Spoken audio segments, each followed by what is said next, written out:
Ons tema vandag is Seun van die mens, Seun van God. Ons gaan vandag op 'n reis waar ons nadink oor Jesus as Seun van die mens en dan aan die einde van die diens ook nadink aan hom as Seun van God. Wat beteken Seun van die mens? In die eerste plek, dit is 'n titel wat Jesus oor homself gebruik het, nie? Hy is die Seun van die mens. Die Seun van die mens het gekom.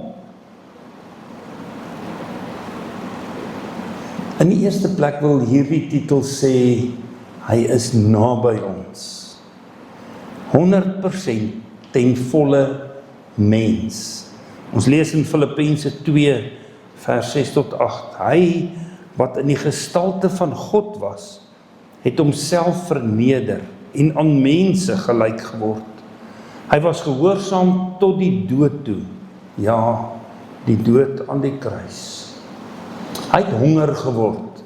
Hy het gehuil. Hy het alleen gevoel. Hy het pyn ervaar. Dikwels, ek het al vir kinders gevra, wat is vir jou die seerste? 'n pak slaag of hartseer? Dan sê hulle, nee, dominee, hartseer is baie erger as 'n pak slaag.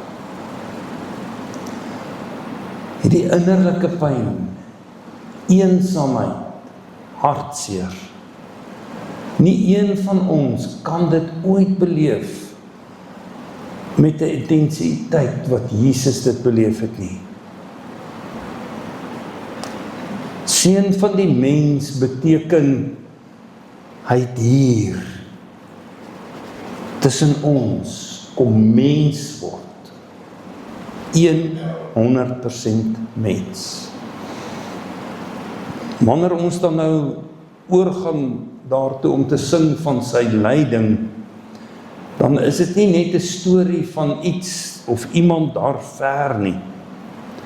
Dit gaan oor hom wat in liefde so na aan ons gekom het, teen aan ons, tussen ons, terwille van my, terwille van jou. In die Ou Testament beteken dit, hy word dikwels daar mense kind genoem, ten volle mens, identifiseer met ons, en hy staan nie bo ons nie, maar tussen ons. En dan kom Hebreërs, in Hebreërs 4 vers 5, en vat dit so mooi saam en sê, hy is in elke opsig versoek, net soos ons, maar sonder sonde. So wanneer ek versoeking ervaar, kan ek weet, hy het ook. Wanneer ek oorwinning oor versoeking behaal, kan ek weet, ek volg in sy voetspore.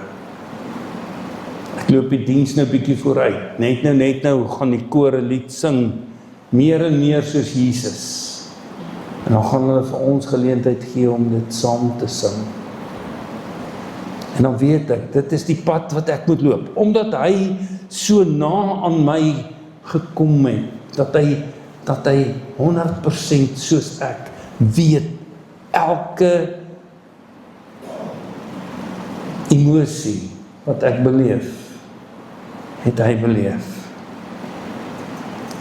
In elke opsig. Daarom, as my verteenwoordiger, het hy gekom en kom lei, het hy die straf op my sonde kom dra. Ons gaan Vrydagoggend, gaan ons bietjie meer daaroor nadink op Goeie Vrydag, dat hy die straf vir my sonde kom dra. Die lydende dienaar. Hierdie seun van die mens het uit die hemel uit neergedaal, kom vel en been word saam met ons. En is daar op die ou einde ons kan sê, as het ware spanning tussen die feit dat hy kom mens wees het en hy moet 100% mens wees in elke opsig, anders kan hy ons nie verlos nie. Maar aan die ander kant seun van God wees. Hy moet werklik mens wees. Hy moet ons in elke opsig kan verteenwoordig, die lydende verlosser wees. En daarom gaan ons nou oor na die volgende hoofdeel van die gemeente, seun van die mens, soos jy daar op die bord sien. En gaan ons begin met 'n lied.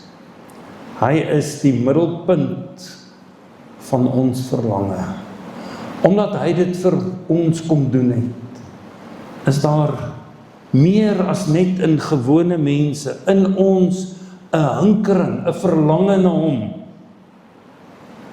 Hy is die kern van ons verlange. Was jy daar toe die Heer gekruisig is? En jy het daar voor sy kruis gestaan. Het jy al op 'n stadium in jou gedagtes, in jou stil word, voor die kruis gaan staan? Het jy ervaar hoe die mense hier om die kruis om vloek en op hom skree? Het jy ervaar, op ons beeld is daar word die Romeinse soldaat uitgebeeld, wat op die ou einde die eerste persoon is met die kruisiging of na die kruisiging wat bely het, hy was die seun van God. Staan jy voor die kruis en sê, hy is my Here. Hy het dit als vir jou, vir my volbring. Hoe reageer ek daarop? Hoe kan ek anders as om met dankbaarheid al meer en meer soos hy te wil wees? Gee ek myself meer en meer. Jesus is nie net seun van die mens nie. Hy het nie net kom mens word en na aan ons gekom nie. Hy is ook seun van God. Ons lees in Romeine 1 vers 4, hy is kragtig verklaar as die seun van God deur sy opstanding uit die dood. Die kruis was nie die einde nie. Dit was die pad, dit was die weg. Die graf was nie die einde nie, dit was die deur. Want hierdie seun van die mens is ook seun van God. En daarom kan ons vandag kerk toe kom. Daarom kan ons vandag hierdie diens kom hou en Paasfees vier, want ons verlosser leef. Hy het nie net gelei nie, hy het oorwin. Hy het nie net gesterf nie, hy het opgestaan. Hy het nie net gekom om saam met ons te wees nie.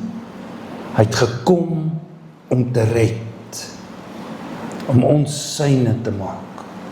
Johannes 11:25, ek is die opstanding en die lewe, wie in my glo sal lewe.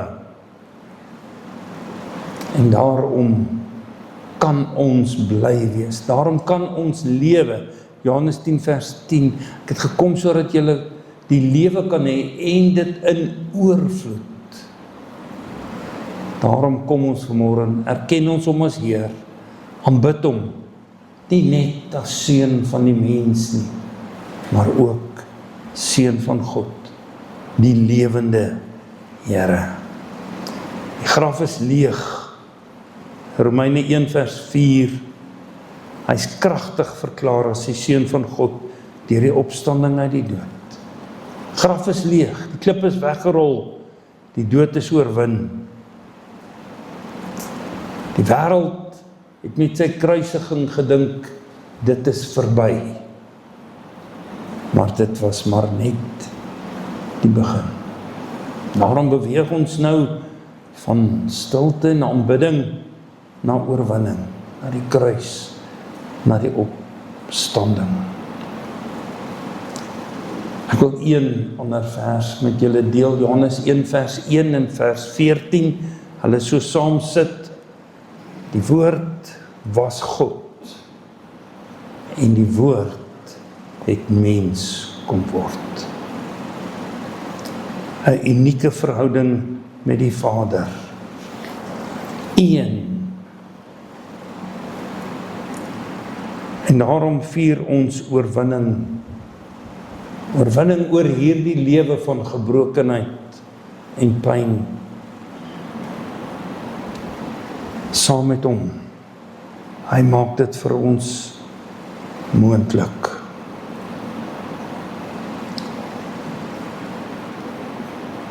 Hoekom het hy dit gedoen? Hoekom sou, as ons onsself indink, hoekom sou God kom mens word? As 'n onverklaarbare rede. Ons kan dit nie met ons verstand verklaar nie. Hy het ons lief. Daardie liefde wat hy vir ons het hom gedring om dit te doen. God het jou lief. God het my lief. En daarom kom doen hy dit. Hierdie liefde bring verandering. Hierdie liefde verander alles. Maak alles op die ou einde die moeite werd. Daarom kan ons jubel. Daarom kan ons juig, kan ons bly wees. Laat ons jubel en juig. Die Heer het opgestaan.